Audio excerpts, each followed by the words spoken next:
Sinamantala ni Lulu ang early voting hours ng Commission on Elections para sa mga katulad niyang PWD o person with disability. Kaya mas napadali ang kanyang pagboto kaninang umaga sa Peña Francia Elementary School sa Barangay Peña Francia, Daraga, Albay. Masaya daw siya dahil hindi na siya nahirapan pang pumila.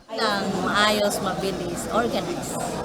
Eksklusibo rin ang early voting hours sa mga senior citizen at mga buntis na botante. Nagsimula ito alas 5 ng umaga hanggang alas 7 ng umaga. Si Rolly, hindi man kasama sa mga prioridad na botante, inagahan pa rin ang pagpunta sa nasabing paaralan para makapagboto. Inagahan niya daw talaga para hindi na makadagdag sa mahabang pila. Bitbit niya rin ang listahan ng kanyang bobotohan na kandidato. Ay, madali. Tabing pag-abot ko man sa may kunyang pag-machine, madali na lang. Kaya na maray maaloy pa na para pili pa kung sisa. Isa rin sa mga naging botante sa nasabing paaralan si Joey Sarte Salceda na tumatakbo bilang gobernador ng lalawigan ng Albay. Anya, ang kanyang boto ay para sa magandang kinabukasan ng mga Albayano. Today I voted for Albay. I voted for better living conditions for our current generation.